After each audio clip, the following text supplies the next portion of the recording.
Hola amigos, ¿cómo les va? ¿Qué tal? ¿Cómo han pasado la semana?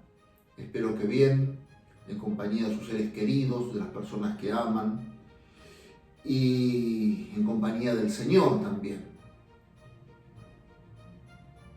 Y hemos terminado ya con el discurso del pan de vida. Espero que este discurso del pan de vida que tuvimos estos días nos haya provocado en nuestro corazón un acercamiento más a la Eucaristía, una nueva visión, una nueva comprensión del sacramento de la Eucaristía. Y bien, hoy nos vamos a encontrar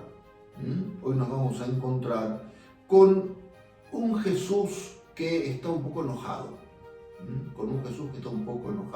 con los escribas y con los fariseos.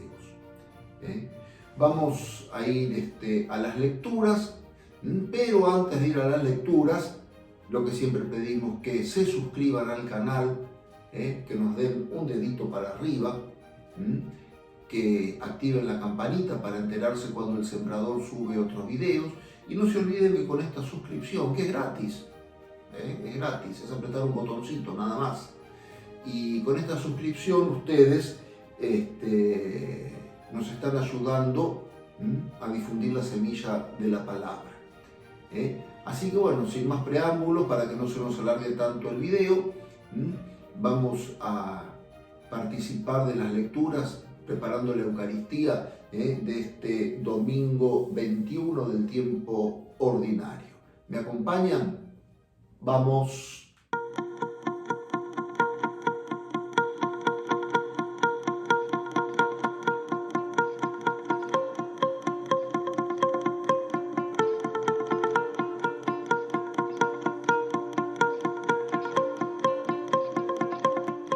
Bien, vamos entonces a la primera lectura, tomada del libro del Deuteronomio. Dice así: Moisés habló al pueblo diciendo: y ahora Israel, escucha los preceptos y las leyes que yo les enseño para que las pongan en práctica. Así ustedes vivirán y entrarán a tomar posesión de la tierra que les da el Señor, el Dios de sus padres. No añadan ni quiten nada de lo que yo les ordeno.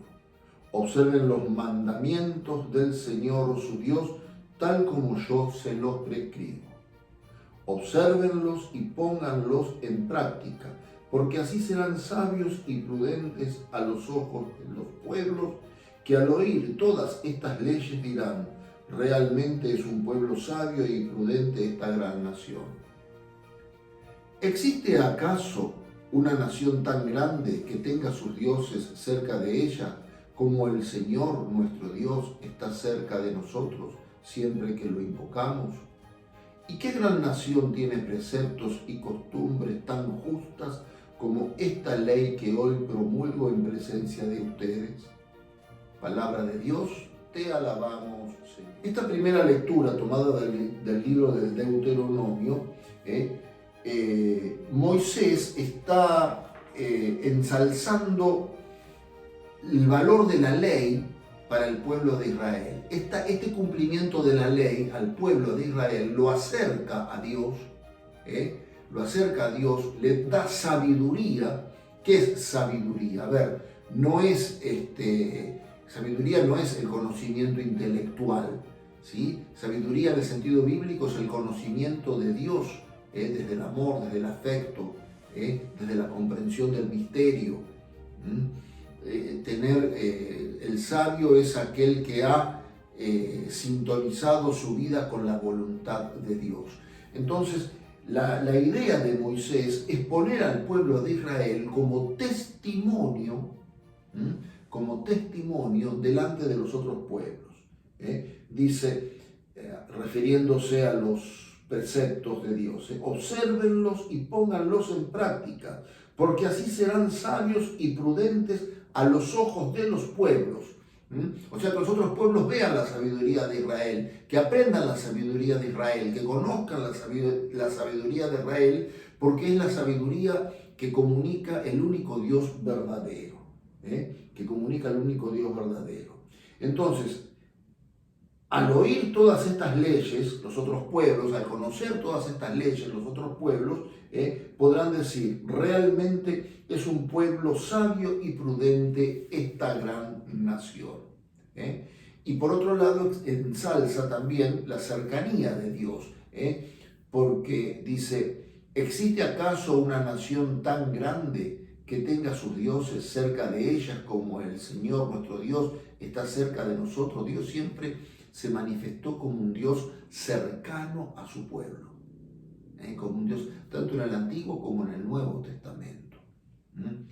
Más cercano todavía en el Nuevo Testamento, que un Dios que se hace carne en la persona del amado Señor Jesús. Es decir, pero un Dios cercano que está con nosotros cada vez que lo invocamos. ¿Qué gran nación tiene preceptos y costumbres tan justas como esta ley? Fíjense cómo vincula la ley con la justicia. Tan justa como esta ley que hoy promulgo en presencia de ustedes. O sea que la ley en la que radica la presencia de Dios, porque es la voluntad de Dios sobre el pueblo, hace que Dios sea un Dios cercano a Israel, sirve de testimonio ante los otros pueblos, y está vinculado a un sentido profundo de la justicia, cosa que después vamos a ver en el Evangelio, cómo el fariseísmo de la época de Jesús desvinculó la ley de la justicia. Pero bueno, vamos a llegar primero a la lectura del Evangelio. El Salmo dice así, la antífona: Señor, ¿quién habitará en tu casa? El que procede rectamente y practica la justicia, el que dice la verdad de corazón y no calumnia con su lengua, el que no hace mal a su prójimo, ni agravia a su vecino, el que no estima a quien Dios reprueba y honra a los que temen al Señor, el que no se retracta de lo que juró, aunque salga perjudicado, el que no presta dinero a usura ni acepta soborno contra el inocente, el que procede así nunca vacilará. O sea, este salmo muestra que siempre decimos lo mismo, ¿no? El salmo responsorial es una respuesta a la primera lectura. Este salmo muestra que aquel que cumple de corazón la ley del Señor es el que entrará como huésped de Dios en el santuario de Dios. Por eso habla de proceder rectamente, practicar la justicia. Es decir, la justicia y la verdad son los dos parámetros, los dos caballitos de batalla que Dios tiene para gobernar a su pueblo. La justicia y la verdad. La justicia y la verdad, que las dos se resumen en la ley del amor. El que dice practica la justicia, el que dice la verdad de corazón, el que no calumnia con su lengua, el que no hace mal a su prójimo, el que no agravia al vecino. Si todas las condiciones nos muestra este salmo para ser los verdaderos huéspedes de Dios, para poder entrar en el santuario. No es ningún rito, dice el que practica la justicia, no es el que practica determinado rito, no son los ritos vacíos los que nos acercan a Dios, sino que en la práctica religiosa lo primero que el hombre tiene que observar es la justicia y la verdad. Lo primero que tiene que observar es la justicia y la verdad. La segunda lectura tomada de la carta de Santiago dice: queridos hermanos, todo lo que es bueno y perfecto es un don de lo alto y desciende del Padre de los astros luminosos, en quien no hay cambio ni sombra de declinación. Él ha querido engendrarnos por su palabra de verdad, para que seamos como las primicias de su creación. Reciban con docilidad la palabra sembrada en ustedes, que es capaz de salvarlo.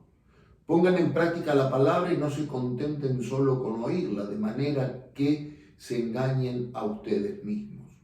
La religiosidad pura y sin mancha delante de Dios, nuestro Padre, consiste en ocuparse de los huérfanos y de las viudas cuando están necesitados y no contaminarse con el mundo.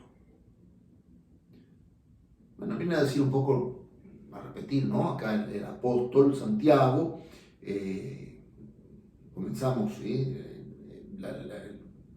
vamos a ir leyendo ahora estos domingos la segunda lectura tomada de Santiago. Entonces nos habla de que también nos habla de la religiosidad pura, de la religiosidad sin mancha, esa religiosidad que no es solamente ritualismo, sino que todo el ritual que lleva, todo el ritual litúrgico que puede conllevar una práctica religiosa, tiene que ir acompañado, tiene que ir acompañado del corazón del hombre. Fíjense que dice acá, la religiosidad pura y sin mancha delante de Dios nuestro Padre es ocuparse de las viudas y de los huérfanos cuando están necesitados. O sea, hacer efectivo lo que el rito religioso, cuando no se lleva a la vida práctica, es un rito vacío. Es decir, a mí no me sirve de nada estar en la misa así con cara de angelito y con las manitos juntas y después maltrato a todo el mundo. O soy violento, o qué sé yo, o tengo no sé, el vicio que ustedes quieran poner.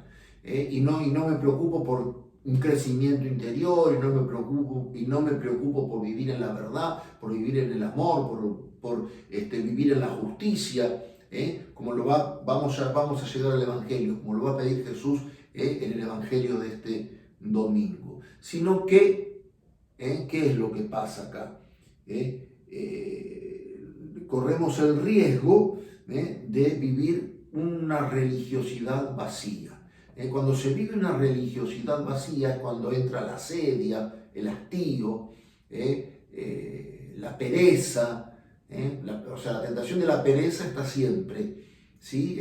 Porque el hombre siempre tiene tentaciones. La tentación de la pereza está siempre. Pero cuando la religiosidad es vacía, es aquel que dice, ¿y a qué voy a ir a misa si yo no entiendo nada? ¿Y a qué voy a ir a misa si hacen una cantidad de cosas que a mí no me llegan? Si vos no le pones el corazón, si no pones tu corazón en Dios, si no pones tu corazón en las cosas de Dios, si no buscas a Dios cuando vas a la misa se te convierte en un ritualismo vacío, sin sentido, que llega a provocarte un hastío en la vida espiritual, una sedia en la vida espiritual, que te hace, a la larga, y esto es un mecanismo de todos los seres humanos, aquello que me hastía, aquello que me pone mal, aquello que no me llena interiormente, entonces, ¿qué hago? Tiendo a dejarlo. Ahora, si yo, esa actitud litúrgica que yo tengo en la misa, digo la misa porque estamos preparando la Eucaristía del domingo y además es la oración por excelencia de los cristianos. Si la actitud que yo tengo en la misa la compagino con mi vida de todos los días, como decíamos el domingo pasado, si comprometo mi vida con la Eucaristía, entonces ya no va a ser un ritualismo vacío, sino que mi vida va a estar comprometida con el misterio de Dios. Y el hecho de que mi vida esté comprometida con el misterio de Dios me lleva a vivirla con alegría, a pesar de las angustias, como hoy justamente leíamos la primera carta a los tesalonicenses, a pesar de las angustias, de las persecuciones, nos decía San Pablo, uno puede vivir con alegría al descubrir en el interior el fruto de Dios, al descubrir el fruto de la fe, pero tengo que ponerle garra al asunto, si no, no funciona, me quedo en el estereotipo, me quedo en el exterior, y ese es un riesgo muy serio que los cristianos corremos para muchas veces entrar en dudas, en crisis de fe, que a veces nos llevan inclusive a desestimar en nuestra vida personal la práctica religiosa. La práctica religiosa no es algo secundario en la vida, porque la práctica religiosa es aquello que si yo lo vivo de corazón y en profundidad me vincula con Dios. Así, a mí como hombre me hace ser más hombre, me hace ser mejor ser humano, eso es lo que quiero decir, me hace ser mejor ser humano, me hace tener otra visión de los valores en la vida, tener otra visión de la vida misma, tener otra visión del prójimo. Me enseña a descubrir al otro con las mismas necesidades que yo, con los mismos problemas que yo, al otro que sufre igual que yo. Entonces puedo poner al otro en Jesucristo. Es decir, la práctica religiosa hecha con el corazón, es la que a mí me eleva a Dios, transforma mi vida y le da sentido a mi vida espiritual. Ahora, si yo me quedo en el ritualismo solamente y no profundizo el misterio, no busco el misterio, no busco a Dios, y va a llegar un momento que me voy a cansar, porque es repetir y repetir y repetir. Es como aquel que se viene a confesar y llega un momento que dice, no me confieso más porque siempre digo lo mismo. Hay mucha gente que le pasa esto, ¿no? No, padre, yo no me confieso más porque siempre digo lo mismo en la confesión. Y claro, si la confesión significa para vos ir a decir pecados nada más, y la confesión no significa para vos un trabajo de conversión interior, un replantearte tu vida delante de Dios, un ir creciendo, un ir buscando la gracia, ir perfeccionando. Acuérdense de Mateo 5:48, sean perfectos como es perfecto el Padre que está en el cielo. Si no busco esa perfección y no voy descubriendo esa presencia de Dios en mi vida, y claro, también la confesión se me convierte en un ritualismo vacío, que llega un momento que digo, ¿y para qué? ¿Para qué voy a ir a confesar? Si siempre digo lo mismo, siempre lo mismo. Y sí, hace 2000 años que siempre lo mismo, porque el ser humano es siempre el mismo, y Dios es siempre el mismo, pero Dios nos llama al crecimiento y nos llama a la perfección en el amor. Vamos a la lectura del Evangelio según San Marcos. Los fariseos con algunos escribas llegados de Jerusalén se acercaron a Jesús y vieron que algunos de sus discípulos comían con las manos impuras, es decir, sin lavar.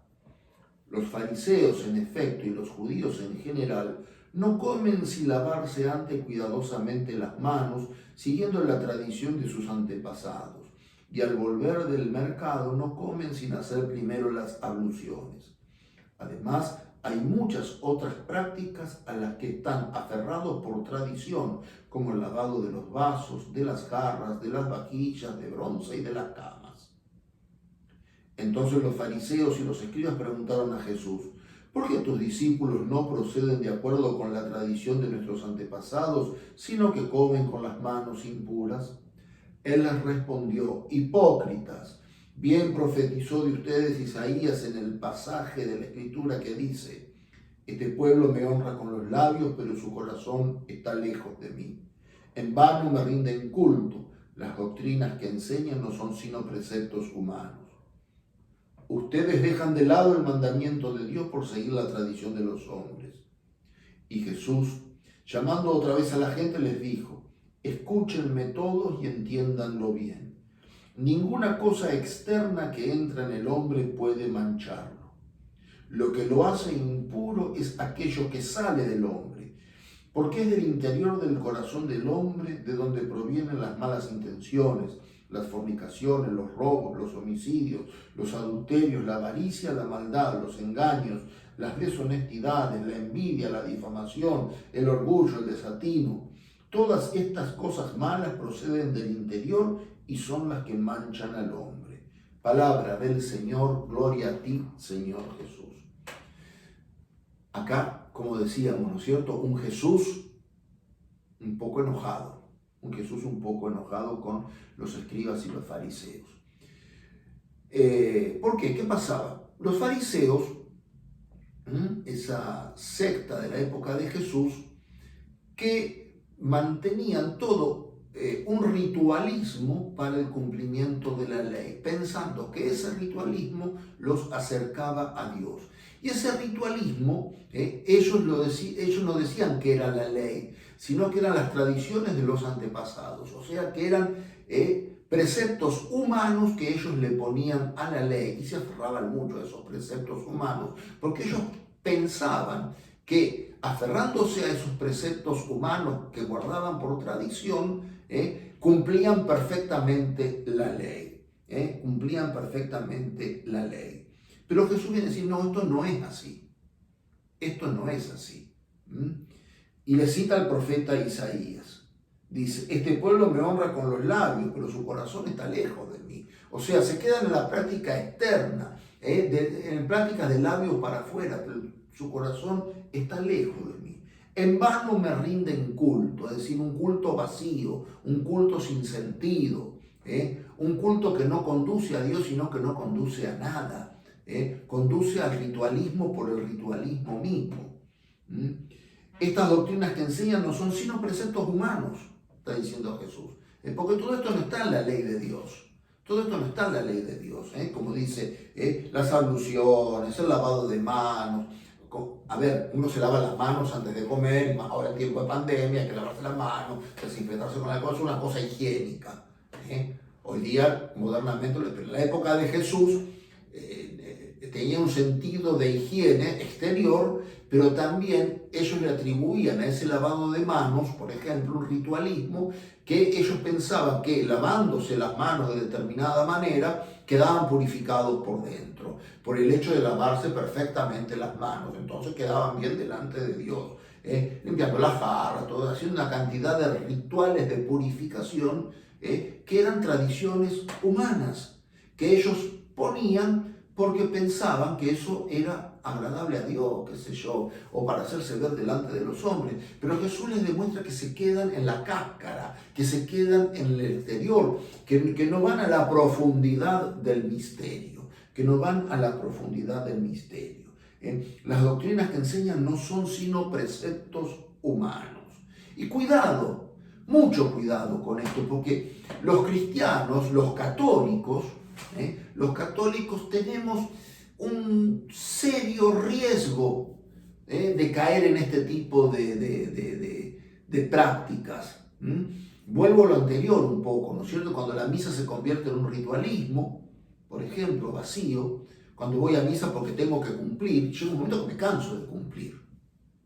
Llega un momento que es como el trabajo. Yo al trabajo voy todos los días porque tengo que cumplir con el trabajo.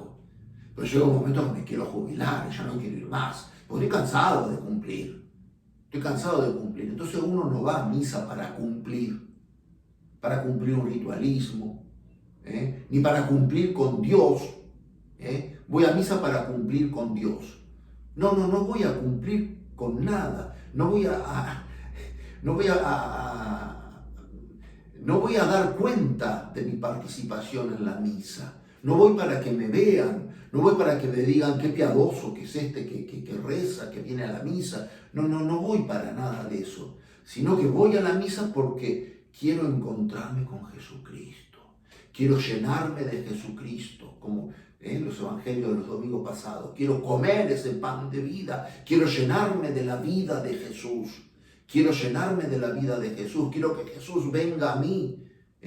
Quiero conocer más profundamente, quiero ser más sabio, ahí está. Quiero ser más sabio en el conocimiento de Jesucristo, en el conocimiento del Verbo encarnado, en el conocimiento de la palabra de Dios. Quiero hacer que esa palabra de Dios se haga carne en mi vida. Miren cuántas razones. La primera y principal, para adorar a Dios, porque yo sé que adorando a Dios soy mejor persona. Adorando a Dios soy mejor persona. Adorando a Dios mi vida tiene otro sentido. Mi cruz personal tiene otro sentido. Es decir, no es lo mismo mi vida con Dios que sin Dios. Y cuántos hermanos nuestros que vienen a la misa todos los domingos infaltables. Todos los domingos infaltables. Pero a veces tienen el corazón tan lejos de Dios, que no se han llenado de Dios, que vienen a misa y siguen como siempre, Había un sacerdote que yo siempre recuerdo con mucho afecto, un superior que tuve en el seminario, ya fallecido, que nos decía, nos comparaba, ¿no es cierto? Decía, esas baldosas que están allá delante del altar, estuvieron en todas las misas que se celebraron y siguieron siendo baldosas, no cambiaron. ¿Por qué? Porque no tienen una naturaleza apta para que la gracia actúe y las transforme. El hombre sí lo tiene. Entonces no sigamos siendo baldosas. No sigamos siendo baldosas. No sigamos siendo esas baldosas que están ahí adelante del altar, inertes, que no pasa nada. Se celebra la misa y no pasa nada y la baldosa sigue siendo baldosa. Es más, con el paso del tiempo se va deteriorando. En cambio, el hombre, por participar de la misa, con el paso del tiempo, tiene que ir creciendo. A lo mejor se deteriora físicamente, pero me refiero a lo que es la vida espiritual, ¿no es cierto? Lo que es el conocimiento de Dios, lo que es la vida de Dios en el interior del hombre, el misterio de la gracia que llena el corazón del hombre, así como llenó el corazón de María, que llena el corazón del hombre.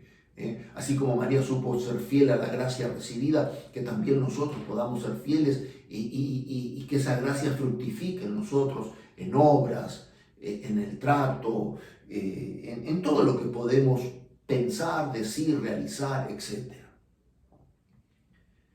Ustedes dejan de lado el mandamiento de Dios por seguir la tradición de los hombres. Y Jesús llamando otra vez a la gente, y acá resalta la condición pecadora del hombre. Es del interior del hombre donde procede, cuando una lista hace, ¿no es cierto? Una lista de pecados, de donde proceden todos estos pecados. Entiéndanlo bien, nada de lo que vos te comas, nada de lo que vos hagas exteriormente, salvo que no sea un pecado grave, nada de lo que vos te comas te va a contaminar, porque es decir, los fariseos tenían este tema, ¿no? Que si comen esto, que si comen lo otro, que si comen aquí, que si comen allá, que esto es impuro, que el otro es impuro, etcétera, etcétera, etcétera, y una cantidad de cosas. No, nada de eso contamina al hombre. De hecho, los católicos no tenemos ninguna prohibición alimentaria. No tenemos ninguna prohibición alimentaria por nuestra religión. No tenemos ninguna prohibición alimentaria, no tenemos ninguna prohibición de bebidas. Podemos tomar bebida alcohólica, podemos tomar bebidas sin alcohol, podemos comer carne de pollo, de cerdo, de vaca, podemos comer toda clase de vegetales comestibles, obviamente. Es decir, no tenemos ningún tipo de prohibición en ese sentido. ¿Por qué? Porque interpretando la Escritura, interpretando la palabra de Jesús, no nos va a contaminar aquello que nosotros comemos o recibimos o aquello que tocamos, sino que lo que contamina al hombre es lo que sale del interior del hombre. Por eso Jesucristo marca la condición pecadora del hombre, la condición pecadora del hombre. Todas esas cosas provienen del interior del hombre, son las que manchan, son las que ensucian. ¿Cuánta gente a veces te interpela como si Dios fuera el gran mago, ¿no? Padre, ¿por qué hay guerra en el mundo y por qué hay hambre? Usted dice que Dios existe y sin embargo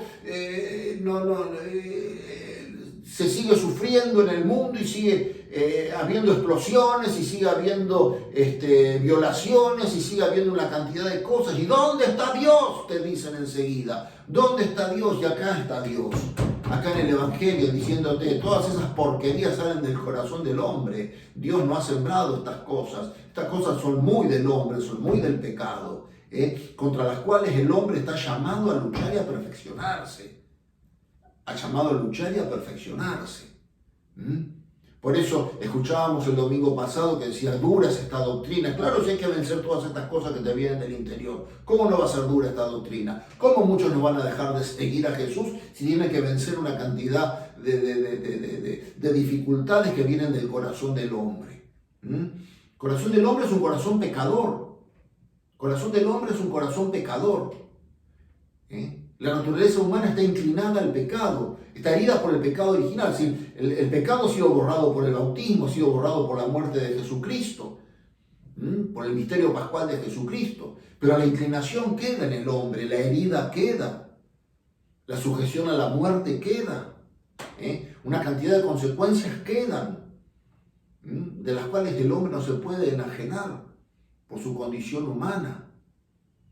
Por su condición humana, por su condición débil, por su condición pecadora.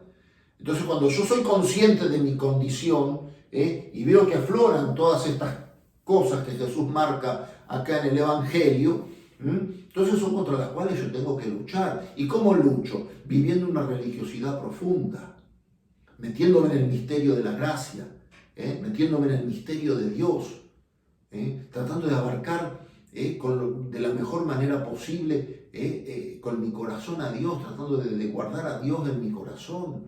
Entonces ya basta de decir, ay, no, como en época me sentía mal. Estamos en lo exterior nada más. Y San Pablo lo dice bien clarito, bien clarito. Todo lo tengo por desperdicio con tal de ganar a Cristo. Todo lo tengo, aún mi propio yo, aún mi propia forma de ser. Mi propio pensamiento, por más que mi pensamiento sea fuerte, por más que mi idea sea fuerte, si no condice con el Evangelio de Jesucristo, tengo que luchar contra eso. Así que mis hermanos, tratemos de pensar, ¿no? Un poquitito esto, en qué medida vivimos la profundidad de nuestra fe. Volviendo un poquitito al Evangelio del domingo pasado, en qué medida estoy dispuesto a comprometerme con la Eucaristía de cada domingo. Ese es el sentido que tienen los videos estos del Sembrador. Preparar la Eucaristía del domingo es prepararle mi corazón al Señor para que Él entre y tome posesión de Él. Para que Él entre en mi corazón y tome posesión de Él. Por eso vamos a pedirle al Señor esta gracia. Señor, dame la gracia de alejarme de todas aquellas cosas que no, acá dice el mundo, acá dice, y no contaminarse con el mundo. No contaminarse con el mundo significa que todas estas cosas que Jesús enumera acá no me ganen. No me ganen. El que triunfa es Cristo. Y Cristo triunfa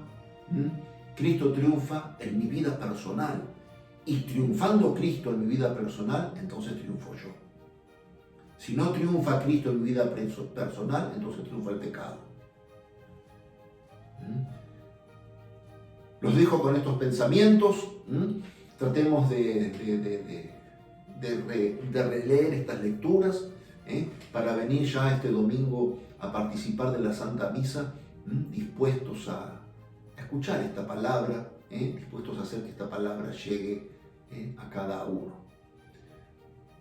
Bien, yo me despido entonces hasta el próximo video.